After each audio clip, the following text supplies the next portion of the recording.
ہو گئی ہے، ذمہ داری آ گئی ہے، تو یہ حقوق ادا کرنے آپ کے اوپر لازم اور ضروری ہے۔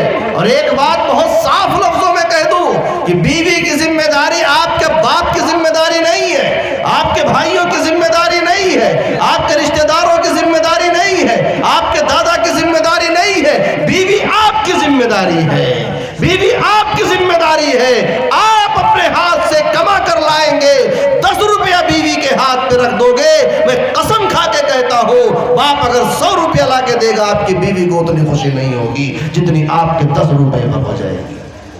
عجیب رشتہ ہوتا ہے یہ، میاں بیوی کا رشتہ سمجھنا ہو نفسانیت کو سمجھو، عجیب رشتہ ہوتا ہے یہ۔ شوہر اگر لوہے کی انگوٹھی خرید کر لا کر دے دینا، وہ ساس سسر کے سونے کی انگوٹھی سے زیادہ بہتر بیوی کو لگتا ہے، سنبھال کے رکھے گی، شوہر کی نشانی ہے یہ۔ لیکن دوسروں کا دیا ہوا چاہے وہ خیر نہیں ہے، وہ خیر نہیں ہے، ایسا نہیں ہے کہ احترام دل میں نہیں ہے وہ احترام، لیکن سارے احترام بعد میں ہے۔ میاں بیوی کے دل میں ایک دوسرے کا جو احترام ہوتا ہے وہ سب سے پہلے ہوتا ہے، اس کے بعد سارے رشتے اپنی طرف ہیں۔ تو اللہ کے نبی نے فرمایا پہلا کام تو یہ کرو، دوسرے بیویوں کے ساتھ حسن سلوک کرو۔ رسول اللہ صلی اللہ علیہ وسلم کی وہ حدیث ہمارے سامنے ہونی چاہیے۔ اللہ کے رسول نے فرمایا کہ اے شوہرو، اے مردو، تم ایک بات یاد رکھو، تم نے اللہ کا نام لے کر کے، اللہ کے نام کا واسطہ دے کر کے کسی کی بہن اور بیٹی کو، کسی کی بہن اور بیٹی کو اپنی ماتحتی میں لیا ہے، وہ اللہ کی طرف سے ایک امانت ہے تمہارے پاس۔ اللہ کی امانت میں خیانت نہ کرنا، اللہ نے تمہارے حصار میں دیا ہے، تمہاری حفاظت میں دیا ہے، تمہاری نگرانی میں دیا ہے، اللہ کی ذات ہے، وہ اس کے ساتھ برا سلوک نہ کرنا۔ اور اللہ کے رسول صلی اللہ علیہ وسلم کو اس امت کی آنے والی عورتوں کی اتنی فکر تھی، اتنی فکر تھی، اتنی فکر تھی کہ آخری حج کی ایک ہی حج حضور نے فرمایا، حجۃ الوداع کے موقع پہ فرمایا، بار بار فرمایا کہ میں تم کو تمہاری عورتوں کے بارے میں وصیت کرتا ہوں، ان کے ساتھ اچھا سلوک کرنا، ان کے ساتھ برا سلوک نہ کرنا، ان کے ساتھ نرمی کا معاملہ کرنا، ان کے ساتھ شفقت کا معاملہ کرنا، ان کے ساتھ پیار کا معاملہ کرنا، ان کے ساتھ لگاؤ کا معاملہ کرنا، نفرت اور عداوت کے ساتھ نہیں، جھڑک کر نہیں، ڈانٹ ڈپٹ کر نہیں، پیار سے ان کو سمجھانے کی کوشش کرنا۔ اور حضور نے اپنی وفات سے اس دنیا سے پردہ فرمانے سے پہلے جو جملے ارشاد فرمائے، آخری کلام جو ارشاد فرمایا کہ اے لوگوں، نماز کا اور اپنے ماتحتوں کا خیال رکھنا، نماز کا اور اپنے ماتحتوں کا خیال رکھنا۔ اچھا ایسا بھی نہیں ہے کہ حضور صلی اللہ علیہ وسلم ہمارے آقا و مولا صرف بتا کر چلے گئے ہوں اور کچھ کر کے نہ دکھایا ہو، بلکہ آقا صلی اللہ علیہ وسلم نے کر کے دکھایا، آقا صلی اللہ علیہ وسلم نے کر کے دکھایا۔ آؤ ذرا ازواج مطہرات کے دربار میں چلیں، اپنے ماؤں کے دربار میں چلیں اور ان کے سامنے زانوئے تلمس تہ کر کے بیٹھے اور پوچھیں میری ماں ذرا بتاؤ تو صحیح کہ حضور کا گھر کے اندر کیسا رویہ تھا، حضور گھر میں آتے تھے تو کیسے آتے تھے؟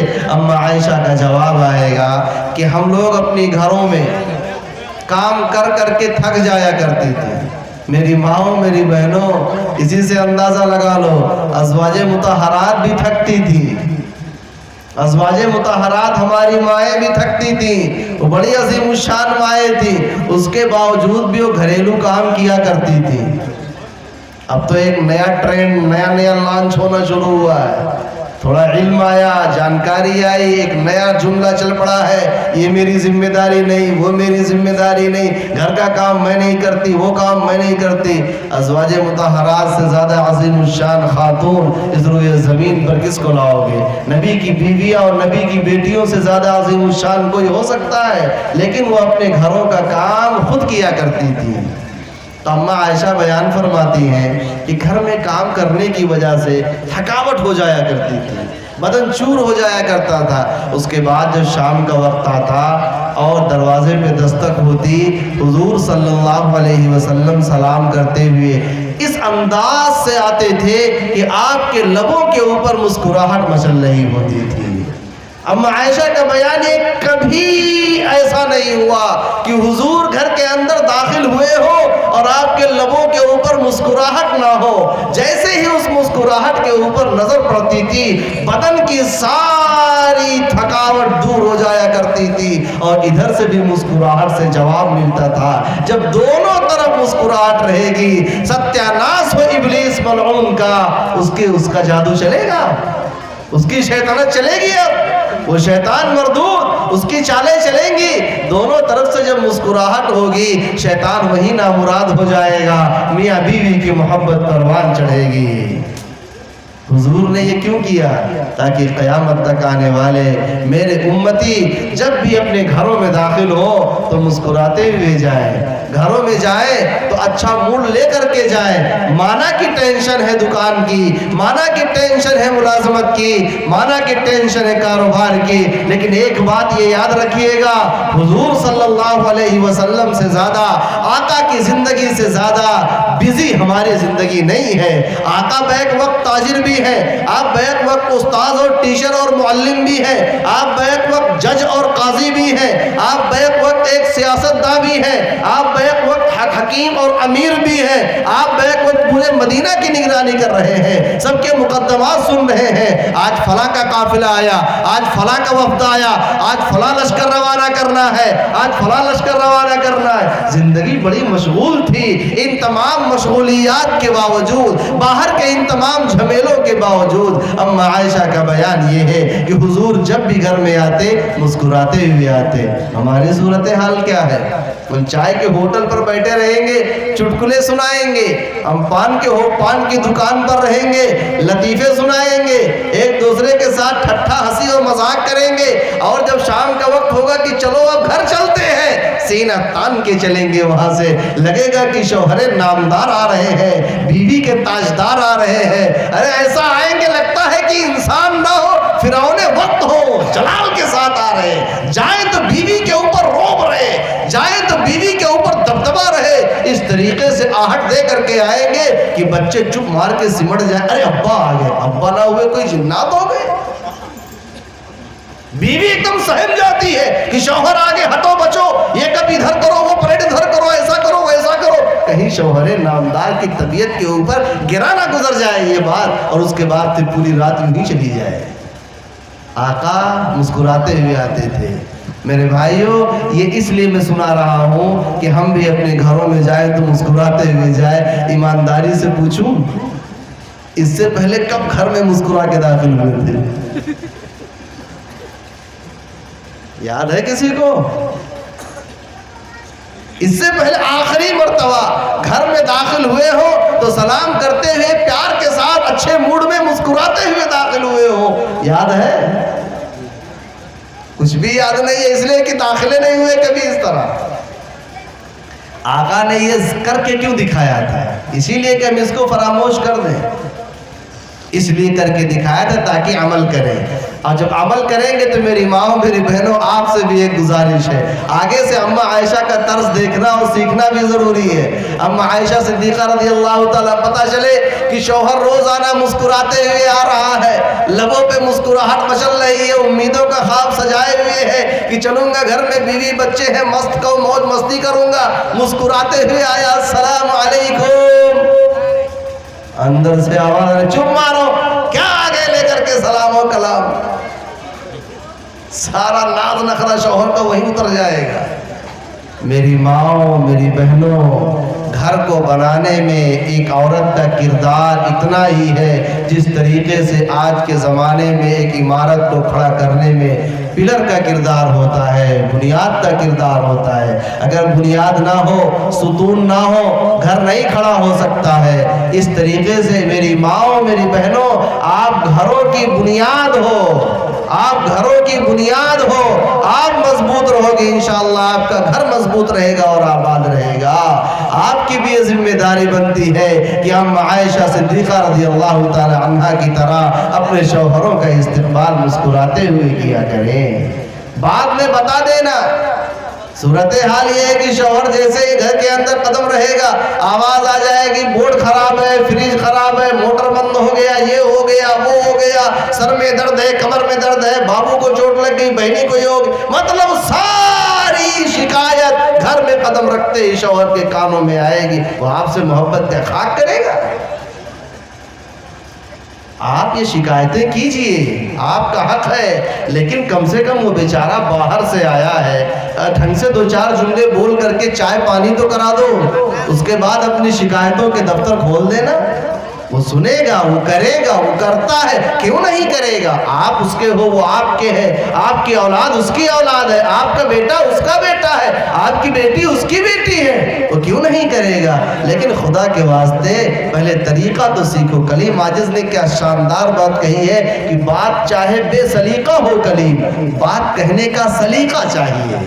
بات کون سی بات کیسے کہا کہی جاتی ہے، یہ سلیقہ ہو تو ہر بات سنی جاتی ہے۔ تو یہ ایک انداز سیکھنے کی ضرورت ہے۔ تو آقا نے ایک تو یہ فرمایا اچھا سلوک کرو اپنی بیویوں کے ساتھ، خود حضور نے کر کے دکھایا۔ حضور کے اور ازواج مطہرات کے جو تعلقات تھے وہ کتنے دلچسپ تھے، آپ کو بتائیں گے تو آپ بھی سوچیں گے اچھا حضور ایسا بھی کیا کرتے تھے، حضور ایسا بھی کیا کرتے تھے۔ جی ہاں، حضور ایسا بھی کیا کرتے تھے۔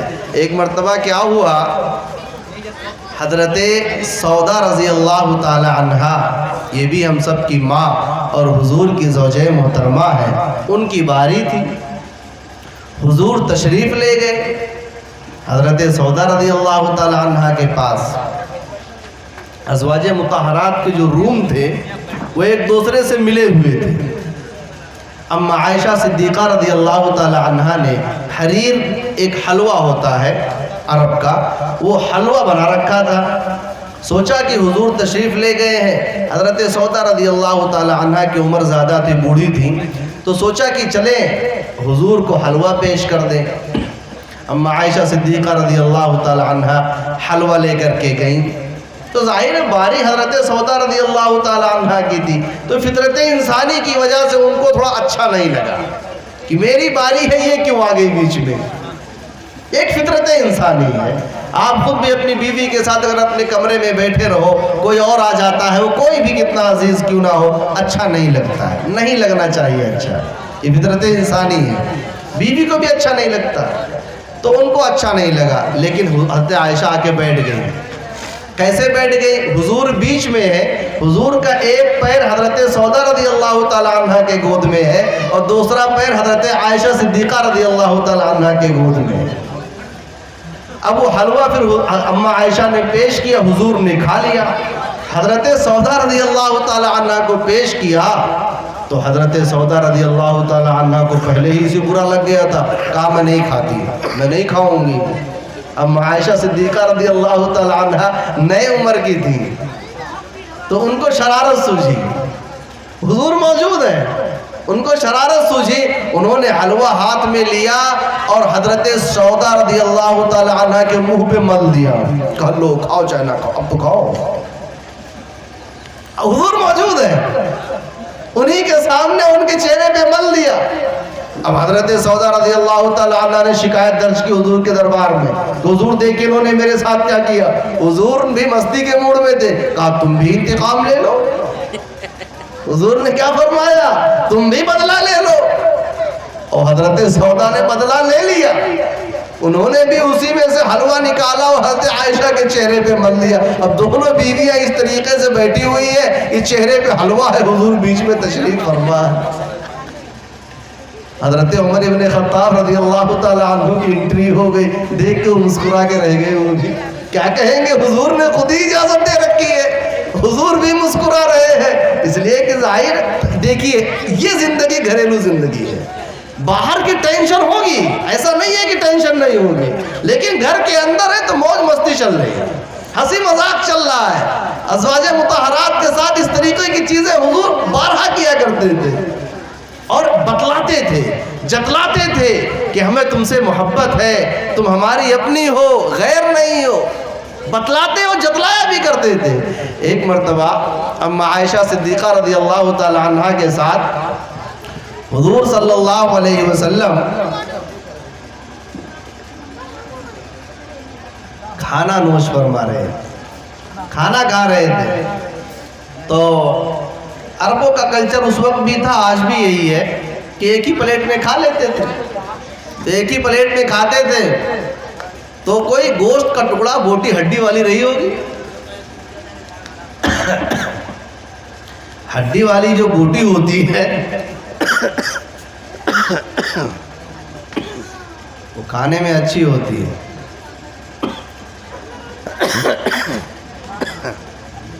دعا فرمائے کھانسی رک جائے.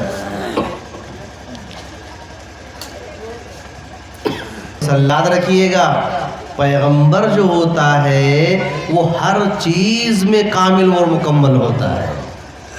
ساری عادتیں انسانی جو انسانوں میں اچھی عادت ہو سکتی ہے وہ ساری خوبیاں پیغمبر میں جمع ہوتی ہیں. حضور صلی اللہ علیہ وسلم کے کھانے کے بارے میں جو روایتوں میں الفاظ آتے ہیں، علماء بیٹھے ہیں پڑھے لکھے سب لوگ ہیں، کہیں اگلی دستی پیش کی جا رہی ہے بکری کی تو کہیں لیگ پیس پیش کی جا رہی ہے بکری کی، کہیں کلیجی پیش کی جا رہی ہے، قیمتی حصے پیش کیے جا رہے ہیں حضور کے سامنے. تو اما عائشہ صدیقہ رضی اللہ تعالی عنہ نے گوشت اٹھایا اور ہڈی نوچ کے رکھ دیا. اب حضور صلی اللہ علیہ وسلم کو بھی وہ کھانا تھا، آپ نے اٹھایا کھانے جا رہے تھے پھر رک گئے. کہا عائشہ یہ بتاؤ تم نے کہاں سے منہ لگا کے کھایا ہے؟ جہاں سے کھایا وہیں سے کھایا. ایک واقعہ پانی پینے کا ہے، گلاس میں پانی پیا اما عائشہ صدیقہ رضی اللہ تعالی عنہ نے، اور حضور صلی اللہ علیہ وسلم پینے جا رہے تھے، ایک دم روک لیا اپنے آپ کو. احساس دلاؤ اپنی بیویوں کو کہ ہم واقعی تم سے محبت کرتے ہیں. دیکھیے محبت کرنا الگ چیز ہے، اظہار محبت الگ چیز ہے. بیوی سے محبت کون نہیں کرتا، لیکن ہمارے سماج کے بہت سارے شوہر صرف یہ ڈرتے ہیں کہ اگر ہم نے محبت کا اظہار کر دیا ہمارا روب و دبدبہ ذرا کم ہو جائے گا. تو روب و دبدبہ کے چکر میں اپنی محبت کا بیچارے کھل کے اظہار بھی نہیں کر پاتے. اور ایسے لوگوں کا روب و دبدبہ تو اتنا کم ہو جاتا ہے کہ جیسے ہی بیٹا جوان ہوتا ہے یہ جتنے روب و دبدبہ والے ہوتے ہیں سب کی چارپائی کمرے سے نکل کے برآمدے میں آ جاتی ہے. دکھاؤ اپنا دبدبہ یہی ہے. میرے پاس تمہارے لیے وقت نہیں ہے، میرا بیٹا جوان ہو گیا. اس لیے زیادہ روب و دبدبہ دکھانے کی ضرورت نہیں ہے، دل کے اندر دبدبانے کی ضرورت ہے. دل میں پہنچ گئے آپ کی چارپائی پوری زندگی بیڈ روم میں رہے گی. اور اگر آپ نے روب و دبدبہ دکھایا، یہ تجربہ ہے لوگوں کا، میں نہیں کہہ رہا ہوں، اگر زیادہ روب و دبدبہ دکھایا 40 سال کی عمر وہ جھیلے گی. جیسے ہی بیٹا جوان ہوا آپ کی چارپائی اب گئی برآمدے میں، دکھاؤ وہی دبدبہ جس پہ دکھانا ہو. یہی ہوتا ہے. تو احساس دلاؤ. تو حضور صلی اللہ علیہ وسلم پانی پینے جا رہے تھے، پیتے پیتے رک گئے. کہا بتاؤ عائشہ تم نے کہاں سے منہ لگا کے پانی پیا تھا؟ اما عائشہ نے بتایا حضور نے وہیں سے پانی پیا. کیا دل کے اندر محبت نہیں جاگے گی کہ جو شوہر میرا اتنا خیال رکھتا ہے کہ پانی جہاں سے پیا تھا وہیں سے پیوں گا؟ دل میں محبت نہیں جاگے گی؟ ہمارے یہاں تو یہ سب کچھ ہے ہی نہیں. آپ نے بیوی کے گلاس میں پانی کب کیا؟ پھر پوچھ لوں گا. پھر کہوں گا مول صاحب بار بار پوچھتے ہیں. ساتھ میں بیٹھ کر کھانا کب کھائے تھے یہ صرف اپنے آپ سے پوچھ لیجئے. آپ بیوی کے ساتھ بیٹھ کر کھانا کھائے کتنے دن ہو گئے؟ ہمیں لگتا ہے کہ ہماری مردانگی کے خلاف ہے، یہ ہمارے مرد ہونے کے خلاف ہے کہ بیوی کے ساتھ بیٹھ کے کھاؤ. اور اگر مان لو کوئی پڑھا لکھا آدمی ہے جرات بھی کر لے، پورا سماج تھو تھو کرتا رہے، لعنت ہو، یہ تو بیوی کا غلام بن گیا، جوروں کا غلام. اس کے بغیر تو اس کا لقمہ حلق سے نہیں اترتا ہے، اس کو دیکھ دیکھ کے کھاتا، اس کے بغیر پیٹ ہی نہیں بھرتا. کیا بات ہے. حضور صلی اللہ علیہ وسلم نے اتنا پیارا طریقہ ہمیں دیا ہے، پیار اور محبت کا طریقہ ہمیں دیا ہے. ہم تو اپنے باپ دادا والے روب و داب میں ابھی تک مست ہیں، روب و دبدبہ کے چکر میں لگے ہوئے ہیں. پیار اور محبت سے دلوں کے اوپر جو حکمرانی کی جا سکتی ہے میرے بھائیوں، طاقت و قوت کے بل پہ وہ حکمرانی کبھی نہیں کی جا سکتی. اسی لیے حضور نے دلوں کو جیتنے کی بات کی. مستی کرو، موج مستی. ایک مرتبہ آپ سوچو گے مولوی صاحب اتنے واقعات لاتے کہاں، ابھی تک تو ہم نے سنا نہیں. اور کمال کی بات یہ ہے کہ سارے واقعات صحیح احادیث سے ثابت ہیں. ایک مرتبہ حضور صلی اللہ علیہ وسلم کسی سفر میں تھے، غزوے وغیرہ سے واپس آ رہے ہوں گے، ایک وادی میں پہنچے۔ وادی جانتے ہیں نا، پہاڑ ہو تو بیچ میں جو راستہ ہوتا ہے ہموار سا، ہرا بھرا عام طور پہ ہوتا ہے دو پہاڑیوں کے بیچ میں۔ تو صحابہ سے کہہ دیا ذرا آگے آگے ہو جاؤ سب لوگ۔ صحابہ اپنا آگے چلے گئے، بچے کون؟ حضور اور ساتھ میں اماں عائشہ صدیقہ رضی اللہ تعالیٰ عنہ، یہی دونوں رہ گئے ساتھ میں۔ حضور نے کہا عائشہ چلو دوڑ کا مقابلہ ہو جائے۔ کیا ہو جائے؟ دوڑ کا مقابلہ ہو جائے۔ آپ سوچو گے یہ کیسے پیغمبر بیوی سے دوڑ کا مقابلہ کر رہے ہیں؟ مستی میں تھے، بیوی کو خوش کرنا تھا۔ دوڑ کا مقابلہ کوئی میڈل تھوڑا وہاں ملنا آتا، کوئی کمپٹیشن ہو رہا تھا۔ بیوی کا دل خوش کرنا ہے اور کچھ نہیں کرنا ہے، کوئی مقابلہ تھوڑا ہی کرنا ہے۔ اما عائشہ نے کہا ہو جائے، مقابلہ ہو جائے۔ مقابلہ ہو گیا، مقابلہ ہو گیا۔ ظاہر سی بات ہے کسی نے کسی کو ہارنا تھا، کسی نے کسی کو جیتنا تھا۔ اما عائشہ صدیقہ رضی اللہ تعالی عنہ آگے نکل گئی، جیت ہو گئی، بات آئی گئی ہو گئی، موج مستی ختم۔ پھر کسی سفر میں اتفاق سے دونوں کی مٹ بھیڑ ایسے تنہائی میں ہو گئی، صحابہ آگے پیچھے ہو گئے اور اما عائشہ اور حضور کا پھر دوڑ کا مقابلہ ہوا۔ حضور آگے نکل گئے، اما عائشہ پیچھے رہ گئی۔ وہ خود بیان کرتی ہے اس کی وجہ یہ ہے کہ بعد میں میری بدن ذرا بھاری ہو گئی تھی۔ جب حضور آگے نکل گئے تو کہتے ہیں عائشہ یہ اس ہار کا بدلہ ہے جو میں اس دن ہارا تھا۔ آج معاملہ برابر سرابر ہو گیا۔ اس دن میری ہار ہوئی تھی، تم جیت گئی تھی، آج تمہاری ہار ہوئی، میں جیت گیا۔ تو یہ بھی حضور کیا کرتے تھے، لیکن پردے کے ساتھ اور اہتمام کے ساتھ۔ کیا پتا چلے کہ صبح ڈھولہا گاؤں کے لوگ اپنی اپنی بیویوں کو لے کے روڈوں کے اوپر کمپٹیشن کر رہے ہو کہ مولوی صاحب نے بتایا کہ یہ بھی سنت ہے کہ بیویوں کے ساتھ دوڑ دی۔ غلط فہمی مت رہیے گا، حضور تنہائی میں ایک کام کیا کرتے تھے، وادی میں ایک کام کیا کرتے تھے، بے پردگی نہ ہونے پائے۔ کہ یہاں خامخواہ گلیوں میں رہ کے نکل جاؤ، اس کے بعد مولوی صاحب کے سر پہ سارا بوال آ جائے۔ تو یہ سب کیوں کر رہے تھے آپ خود بتائیے؟ اتنے عظیم الشان پیغمبر، اللہ مہمان بنا کر بلا رہے ہیں عرش کے اوپر، اتنا عظیم الشان پیغمبر، وہ اور اپنی بیویوں کے ساتھ اس طریقے سے موج مستی کر رہے ہیں۔ کیوں؟ تاکہ میاں بیوی کی زندگی خوشگوار رہے۔ کیونکہ اگر میاں بیوی کی زندگی خوشگوار نہیں ہے تو گھر کے اندر چین و سکون نہیں ہو سکتا۔ آج جو ہمارے گھروں میں اس طریقے سے ٹینشن والا ماحول ہے، اس کی وجہ یہ ہے کہ شوہر بیوی کی زندگی میں بڑی دوریاں قریب آنے کی ضرورت ہے، قریب کرنے کی ضرورت ہے، محبت بانٹنے کی ضرورت ہے۔ اس کا یہ مطلب نہیں ہے کہ ازدواجی زندگی میں کھٹ پٹ نہیں ہوگی۔ ازدواجی زندگی میں نشیب و فراز ہے، اتار اور چڑھاؤ ہے۔ اس کا یہ مطلب نہیں کہ میں نے یہ دلچسپ واقعات سنائے تو آپ یہ اندازہ لگا لو کہ حضور کی زندگی میں صرف ہریالی تھی۔ ایسا بھی نہیں ہے، کبھی کبھی حالات وہ والے بھی آتے تھے۔ وہ والے سے سمجھ گئے نا، جب میاں بیوی کے درمیان انمن ہو جائے، میاں بیوی کے درمیان ناراضگی ہو جائے۔ اور ایک بات یہ سب جانتے ہیں کہ ازدواجی زندگی میں، ازدواجی اور شادی شدہ زندگی میں اگر کھٹپٹ نہ ہو، اگر منہ پھلول نہ ہو، کروٹ ادھر ادھر کر کے سونا نہ ہو، ازدواجی زندگی بے رنگ ہے، مزہ ہی نہیں اس ازدواجی زندگی میں۔ ایک اخبار کا تراشا بھی میں نے پڑھا کہ سعودی عرب یا کسی باہری ملک میں ایک عورت نے اپنے شوہر کے اوپر یہ مقدمہ کر رکھا تھا کہ مجھے اس سے طلاق چاہیے۔ شوہر کو قاضی نے بلایا عدالت میں، دونوں جمع ہوئے۔ بیوی سے قاضی نے پوچھا طلاق چاہیے کیوں، مسئلہ کیا ہے؟ شوہر مارتا ہے، برا بھلا کہتا ہے، گالی دیتا ہے۔ بیوی کہنے لگی مسئلہ وہ نہیں ہے، مسئلہ یہ ہے کہ جب سے شادی ہوئی ہے آج تک جھگڑا نہیں ہوا ہے۔ طلاق کی وجہ یہ ہے کہ جب سے شادی ہوئی آج تک جھگڑا نہیں ہوا، زندگی میں کچھ مزہ ہی نہیں آ رہا۔ جو کہتی ہوں نالائق فوراً ہاں کہہ دیتا ہے، جو مطالبہ کرتی جنت بلا کے حاضر کر دیتا ہے. کیا اس کے ساتھ ازدواجی زندگی گزاریں گے ہم؟ اور یہ سچائی ہے. ازدواجی زندگی میں جب ناراضگی ہوتی ہے اس وقت جو مزہ آتا ہے وہ خوشحالی والی زندگی میں نہیں رہتا ہے. آپ کو ناشتہ ٹائم پہ ملے گا, کھانا ٹائم پہ ملے گا, کپڑا پریس کیا ہوا ملے گا, جوتا پالش کے وقت پہ ملے گا, ادھر بیوی کے ساری ذمہ داریاں شوہر ٹائم پہ پورا کرے گا, چھینک آ جائے دوا لے آئے گا, پہلے کہتی رہنے لے آئے گا. عجیب زندگی ازدواجی زندگی. 8 سال کا چھوٹا سا تجربہ اپنا بھی ہے.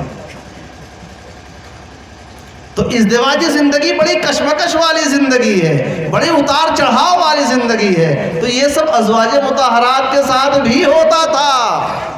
ایک مرتبہ تو یہ نوبت آ گئی تھی کہ 4 مہینے حضور ناراض رہے. ایک مسئلہ ہو گیا تھا, بڑا مسئلہ تھا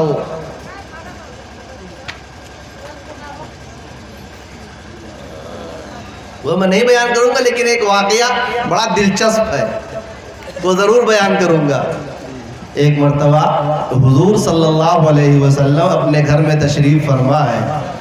کہنے لگے عائشہ جب تم مجھ سے خوش رہتی ہو تو میں تمہارے لہجے سے بھاپ لیتا ہوں, اور جب ناراض رہتی ہو تو بھی اندازہ ہو جاتا ہے. اب حضرت عائشہ صدیقہ رضی اللہ تعالیٰ عنہ, میری ماؤں میری بہنوں ذرا غور سے اس واقعے کو سنیے گا, آپ کے لیے بہت کام کی چیز اس میں ہے. حضرت عائشہ کہنے لگی یا رسول اللہ میں نے تو آج تک آپ سے شکایت کی ہی نہیں, تو آپ نے کیسے یہ جان لیا کہ میں آپ سے ناراض بھی رہتی ہوں؟ آپ سے ناراض بھی رہتی ہوں. ہمارے یہاں کیا ہے, اتنے زبردست انداز میں شکایت درج ہو جائے گی پورا محلہ سن لے کہ ہاں آج کچھ ہوا ہے, آج پڑوس میں کچھ ہوا ہے, اندازہ لگ جاتا ہے. لیکن اما عائشہ بیان فرماتی ہے کہ حضور ہم نے تو ایسا کچھ نہیں کہا کبھی. کہا سنو دلچسپ بات ہے. کہا بات دراصل یہ ہے کہ جب باتوں باتوں میں کسی بات پر قسم کھانے کی نوبت آتی ہے اور تم کہتی ہو محمد کے رب کی قسم, میں سمجھ جاتا ہوں دماغ ٹھیک ٹھاک ہے, ماحول ٹھیک ٹھاک ہے.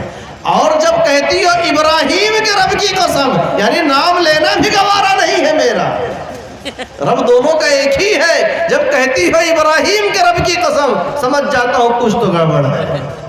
آج دماغ نور اتنا صحیح نہیں ہے, کچھ گڑبڑ ہے کہ نام بھی نہیں لیا جا رہا ہے. دیکھیے کتنے شاندار انداز میں حضرت عائشہ صدیقہ رضی اللہ تعالی عنہا نے اپنی ناراضگی کا اظہار کیا ہے. میری ماں میری بہنوں سیکھو کہ ناراضگی کا اظہار کیا کیسے جاتا ہے, احتجاج درج کیسے کرایا جاتا ہے. ہمارے یہاں تو بس ایک دم ہے, عورت نہیں بولے گی, ظلم سہتی رہے گی, سہتی رہے گی, سہتی رہے گی, اور اس کے بعد جب بولے گی تو صرف انگارہ, اس سے نیچے کوئی بات نہیں. وہ ایک آدمی کی شادی ہوئی, اب بہو آئی, بہو کچھ بول ہی نہیں رہی ہے. 1 دن ہو گئے, 2 دن ہو گئے, 3 دن ہو گئے, ساس پریشان ہے کہ بہو کچھ بول ہی نہیں رہی ہے. ساس پریشان, بیٹا کیا ہوا, کچھ تو بولو, کچھ تو بولو. وہ بہو جب بولتے بولتے بولی تو کیا بولی, میں یہ سوچ رہی ہوں کہ اگر میرے شوہر کا انتقال ہو گیا تو میرا کیا ہوگا. ساس کہنے لگی تیرا ناز ہو, بہو نہ بولتی تو اچھا تھا. یہی حال ہمارے گھروں کے اندر ہے. عورت کچھ نہیں بولے گی, کچھ نہیں بولے گی, شوہر سے بھی نہیں کہے گی, کسی سے بھی نہیں کہے گی, اور اس کے بعد جب کہے گی تو بم ہی پھوڑے گی کہ جب سے آ گئی ہوں میری زندگی میں یہ ہو گیا, مجھے کھانے کو نہیں ملا, جب سے آپ کے ساتھ نکاح ہو گیا میں مر گئی, میں مٹ گئی, کیا ملا, یہ ملا, وہ. ایسا لگتا ہے کہ میکے میں تھی تو سونے کے پالنے پہ جھولا جھولتی تھی. یہ طریقہ غلط ہے. اب عائشہ صدیقہ رضی اللہ تعالیٰ عنہ نے احتجاج درج کرایا کہ نہیں کرایا؟ بھئی کچھ باتیں ہوتی ہوں گی میاں بیوی کے درمیان, ناراضگی ہو جاتی ہوگی, لیکن ناراضگی کا اظہار کتنے خوبصورت انداز میں کیا. اور قربان جاؤں آقا کے اوپر کہ اس انداز کو بھانپ بھی لیا. ہم جیسے اجڑ شوہر ہوتے سوچتے یوں ہی کچھ بات ہوگی, حضرت ابراہیم علیہ السلام کی عقیدت میں ان کا نام لیا جا رہا ہوگا. حضور بھاپ گئے کہ ابراہیم علیہ السلام کا نام لیا جا رہا ہے تو جتلانے کے لیے لیا جا رہا ہے کہ آپ سے ناراضگی چل رہی ہے۔ بیوی کو اتنا حق تو ہوتا ہی ہے کہ شوہر کے سامنے اظہار ناراضگی کر سکے۔ یاد رکھنا اگر اتنا حق نہیں دو گے تو بم پھٹے گا ایک دن، پھر وہ تو پھٹنا ہی پھٹنا ہے۔ اگر اظہار ناراضگی کا حق دیے رہو گے تو دھیرے دھیرے چلے گا، سہ لو گے، اور اگر نہیں دیے رہو گے تو ایک دن بلاسٹ ہوگا نا تو سب کچھ تہس نہس ہو جائے گا۔ اب آگے جملہ سنو، کام کی بات وہ ہے۔ اما عائشہ صدیقہ رضی اللہ تعالی عنہ فرماتی ہیں یا رسول اللہ، وہ تو زبان کے اوپر صرف آپ کو جتلانے کے لیے آپ کا نام نہیں لیتی ہوں، ورنہ دل میں تو صرف آپ کی محبت ہی محبت ہے۔ قربان جائے ایسی زندگیوں پر، دل میں صرف آپ کی محبت ہی محبت ہے اور کچھ نہیں ہے۔ صرف جتلانے کے لیے اتنا تو حق بنتا ہے بیوی کا، جتلانے کے لیے صرف نام نہیں لیتی ہوں۔ یہ تھی حضور صلی اللہ علیہ وسلم کی زندگی۔ ہم سب کو بھی چاہیے کہ اس طرح کی زندگی گزارنے کی کوشش کریں۔ میری ماؤں، میری بہنوں، اب کچھ باتیں آپ سے بھی کہنی ہے۔ دیکھیے، کوئی بھی زندگی ہو، اچھی حالت ہو یا بری حالت ہو، خوشگوار زندگی ہو یا نہ خوشگواری ہو، کبھی بھی ایک طرفہ نہیں ہوتا، دونوں طرف کا معاملہ رہتا ہے۔ 9-10 ہو سکتا ہے، میں 8 و 10 مان لیتا ہوں 9-10 کے بجائے، لیکن بہرحال دونوں طرف سے رہتا ہے۔ کہتے ہیں کہ تالی ایک ہاتھ سے نہیں بجتی۔